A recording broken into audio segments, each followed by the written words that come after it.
going on, comic friends? It's Ryan the Colossus Collector, and thank you once again for stopping by my channel. So in this video, I'm going to take you through a stack of books I recently picked up from two of my favorite sellers that I buy from. First off, Dave from West Coast Avengers. He has a channel here on YouTube, West Coast Avengers. He does live sales here on YouTube on Wednesdays generally, but sometimes on other nights. And he recently was on my channel actually for my debut episode of Colossus' Spotlight On show, where I could talk about anything and everything. And that first episode, it was Colossus Spotlight on original art. It was a great show. Dave is an avid original art collector, as well as a seller and content creator. So check him out here on YouTube or on IG, West Coast Avengers. And then the other seller is my good friend Chris from Cheddar Comics. Chris has been on my channel as well many a times because he's part of the Council of X, my fan group, my buddies in the X-Men collectors community, and we get together and talk about X-Men and stuff on this channel all the time. And so Chris does all his live sales on Instagram, generally on Thursday nights, but he kind of peppers in a few random shows here and there. Awesome, just positive, reputable seller who has great books and great prices, as does Dave. And so Dave recently went on a big, long trip to Japan and brought back just a ton of stuff to sell on his channel, on his sales from Japan. And just kind of within the same week that Dave was having a big sale with a lot of this Japanese material, my friend Chris over at Cheddar Comics was also having his live sale on a Thursday, or I think it was a Thursday, and Dave's sale was on the same night, and he was selling Japanese X-Men stuff. So I ended up in one night buying just a ton of Japanese X-Men comic magazines that I just thought are super cool. I love pretty much anything X-Men. I kind of have a tendency of, if I haven't seen it before, I have to have it when it comes to X-Men. My X-Men collecting has gone well beyond just comic books. It's moved into, statues and different kinds of publications and toys and art pieces, just tons and tons of stuff, books. I could go on and on. So basically, I see something X-Men, I basically want it. I don't buy everything, but generally if I can bring it in, it's affordable, and I could fit it within my collection and in my room, I kind of try to get it. And so these two guys had these really cool X-Men Japanese magazines, and I kind of went crazy and bought a bunch of them. And now that I have them and I've kind of perused through them, flipped through them, I'm so happy I got them. They're just super cool. So I'm going to take you through some of those X-Men Japanese publications that I got from them, starting off with this first one. X-Men! So this first one is Marvel Superheroes, The Uncanny X-Men. So all these X-Men books that I got, these magazines, are from Shogakukan Productions. I'm totally butchering that. Shogakukan Productions, a Japanese publisher. They are basically, most of what I have, reprints of classic 90s X-Men comics. But this first one here that, as you can see, has the kind of the blue team, the Jim Lee era blue team on the cover. It's got a little bit of this chrome action on the logo and then on the back as well. This one's a little bit more unique. Just to start things off, as you can see here, it does come with like a dust jacket. So it's sort of a hybrid between a magazine and a book. The actual cover is pretty simple, like just blue and white artwork with Cyclops there. Let's see if we can try and get this back on. On the interior is really cool. It's just a bunch of different X-Men covers. As you can see right there, really cool. And then, yeah, on the inside, this is a little bit more kind of what seems like an introductory book. Obviously, I can't read it. It's in Japanese. So I can only sort of glean what's happening on the pages based on the images. But they seem to kind of have these character profiles at the start. Here's my favorite one with my favorite Colossus drawing, maybe ever, by Jim Lee. From that first X-Men 1 issue, Adjectiveless X-Men 1. But yeah, it kind of takes you through a bunch of different things. Then it like highlights famous battles that the X-Men have been in. Just kind of reusing the art. And then it gets into sort of what looks like a fairly unique one-off manga comic X-Men story. As you can see, the art is nothing I've seen before in previous publications. The story, from what I could see, is sort of Jubilee is in an arcade, and she kind of messes up some games, some machines, and then gets kicked out, and the manager is pissed off, and then she gets confronted by some goons in an alley, and Wolverine and Gambit come to rescue her from these goons that are after her. I'm guessing anti-mutant goons, maybe members of what's that group called? I forget. I'll put it right here. The anti-mutant kind of rebel group. Yeah, so anyways, and that story's basically kind of a little bit mirrors that opening episode of the first animated series in the 90s when, again, Jubilee is in trouble in a mall and she gets rescued by the X-Men. So it's sort of maybe like just a different version of that story. Then after that, there's this sort of black and white manga that's also seems pretty original. I haven't seen it before, but just really cool art and simple art in here. And then towards the back, then you just kind of get into some more X-Men art pieces, existing stuff from previous issues and eras of X-Men. This is a cool ad for a bunch of X-Men swag and X-Men products that was popular in the 90s.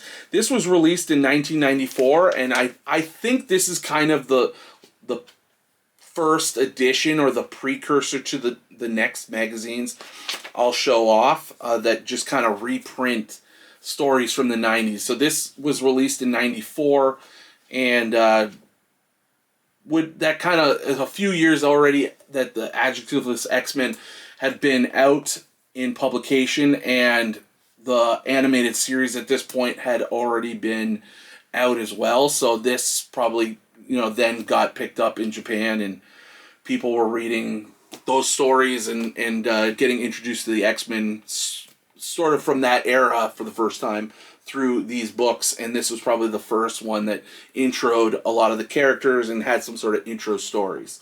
So really cool first X-Men book from Japan.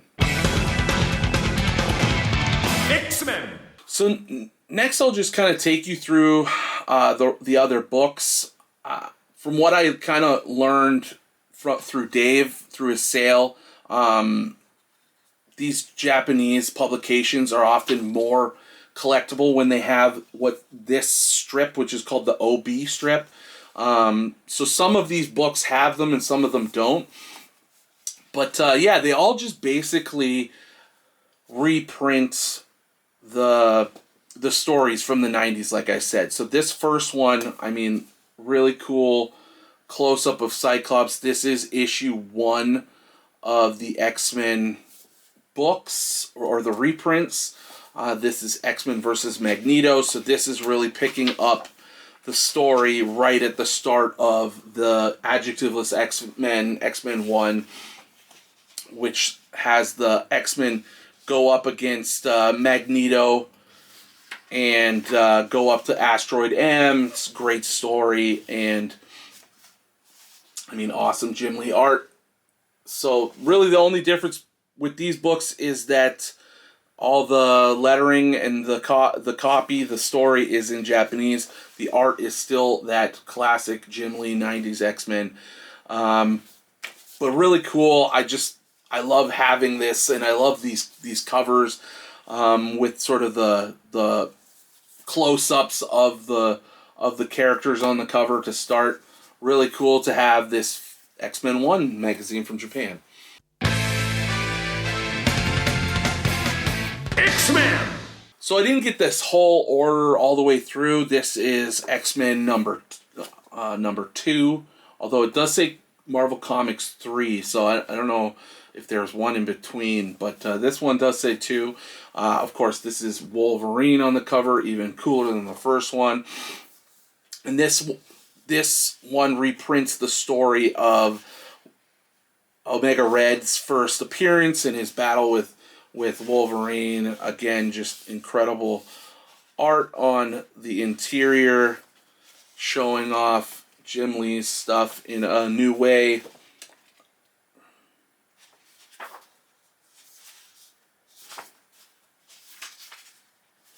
Showing off Jim Lee's amazing epic work once again, and just another collectible cool piece for my collection. X-Men! So Dave had a kind of a sporadic amount of these, and then Chris also had sort of a littering of these books. They were hot commodities in both sales. I managed to scoop up a number of them, as you know, and as I said, but some of them I missed out on, and some I just didn't pull the trigger on. So I got the 1 and 2, but then I missed on a couple of the other ones that had like a close-up of Gambit. In Chris's sale, I don't think Dave had that one. And the next one I ended up getting, as they went up in numbers and depending on the art, because a lot of people were just buying them based on the covers. Some of them were less, I guess, desirable than others. This one was one that I won pretty easily. There wasn't a lot of competition on it. Everybody in the sale actually didn't know who this was, this woman on the front cover. This is actually Dr. Lian Shen, who appeared in the Shadow King saga, kind of around the first appearance of Gambit 266, Uncanny X-Men 266, 267, when she's under the influence of the Shadow King, and she's using the Shadow King's hounds, these kind of ferocious humans or mutants that the Shadow King is taking control of, and they're kind of been reduced to basically animal-like creatures that help hunt down mutants that the Shadow King or enemies of the Shadow King. So Dr. Shen is escorting these hounds, trying to hunt down Gambit and Storm. So of course these stories occurred before those adjectiveless X-Men stories. So these books were not coming out, I guess, in complete chronological order. They were just sort of picking willy-nilly stories, but still pretty cool to get this one. I kind of just wish I bought everything that I could have from these sales. There's a few that I skipped on, and then a few, like I said, that I missed. But maybe one day I'll be able to kind of put together a whole set of these. This one I definitely did also get one with the dust jacket as well, but no OB strip, as I mentioned earlier. So pretty cool book, just retelling some great Uncanny X-Men stories. X-Men. So this next one was a little bit more of a hot item, but I managed to scoop it up. This one was also from Chris. This is X-Men number 7, and it's got an awesome Cable close-up cover. It does also have the OB strip, and as you can see, the dust jacket. Again, these interior covers are very simple art. The nice dust jackets really are where the color comes, and the cool character pieces in art are on. This one starts the Extinction Agenda, or finishes, I guess, the Extinction Agenda story. Says the final chapter.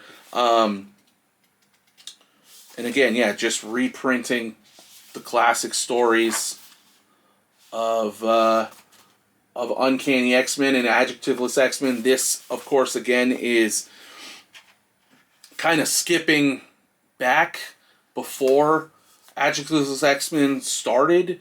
I guess they kind of started with the Blue and Gold Team stories, then decided to bounce back. So they did those early Gambit issues, and now Extinction Agenda.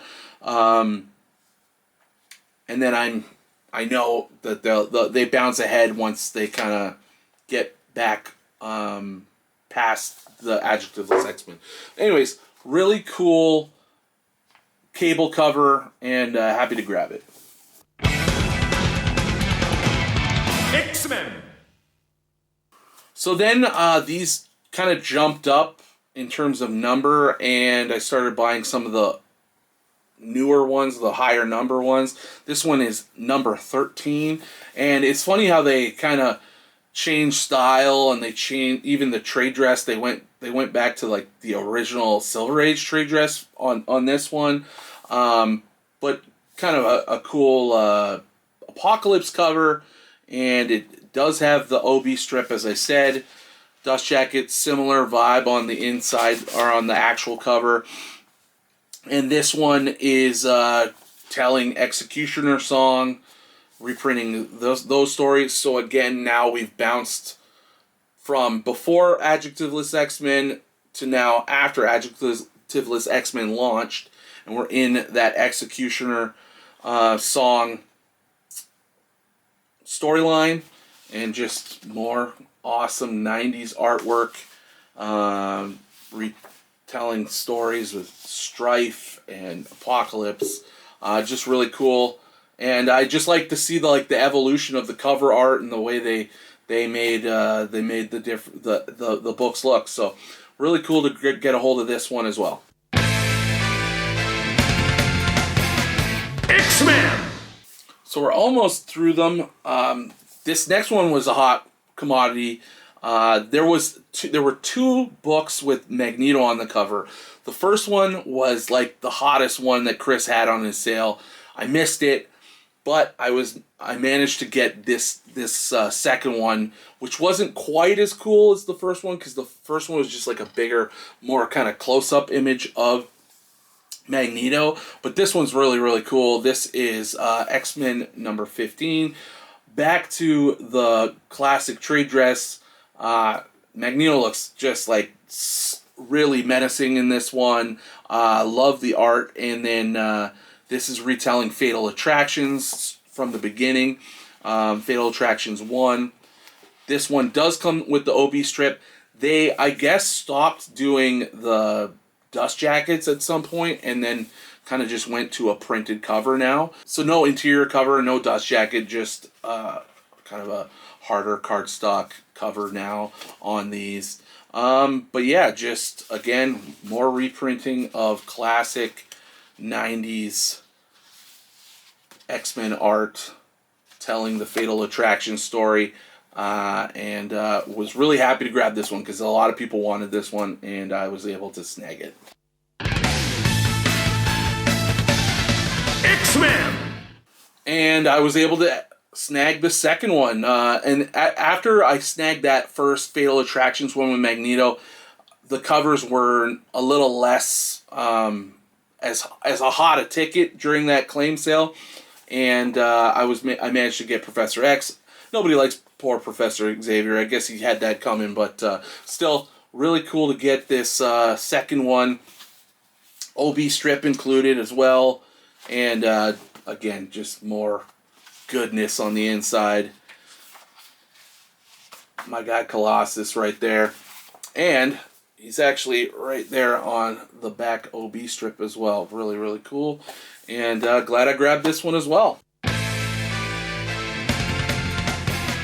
X-Men. So last one that I got from Chris here. I would say I got most of them are from Chris, but a few of those really early ones were the ones I got from Dave, and so I'm really happy I was able to scoop some of those up. And I know Dave loves Japan, and he will go back, so maybe I'll have to talk to him before his next trip to see if he can scoop up a few more copies of the ones that I'm missing whenever he does end up going there. I think he says he kind of wants to go there every year, so maybe I'll be able to send him I'll send him off there with an eye out for a few more of these. And I do know Chris has some sort of connection where he's been getting these, and I think he's got a Japanese sale coming up too, so I'll be looking out for that as well. So this last one is Fatal Attractions 3, and this one I had to get because it's got Wolverine with a cigar. You know I had to get that one.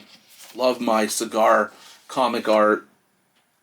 Really, really cool cover for me, and might at the end, this might end up, potentially getting slabbed or something and put on a wall with all my cigar covers one day. I don't know. We'll see how it goes. That's a little ways away. I need a wall before I can do that. So, but yeah, really like that. Again, great art on the interior. You could flip through these all day long. Just really great art, and really excited to get this last magazine from Chris and sort of finish up my run of these Shogakukan published X-Men books. I can't say that word.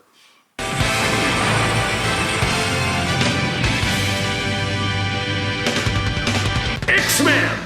So that is it for this video. Thank you so much for watching. I hope you enjoyed it. I hope you enjoyed this new little way of showing the books off on the side here.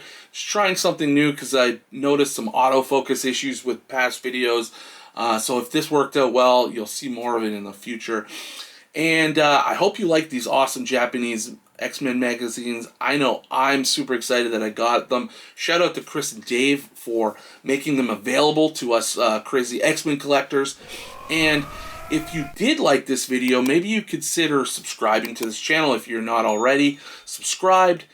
Smashing that like button, and get in the comment section and let me know what you thought of these Japanese X-Men magazines, and maybe if you know where a guy could get a few more of them, let me know. And if you liked this video as well, maybe you would like to watch my most recent video here, or maybe a recent trade video right here. And until the next time, keep collecting.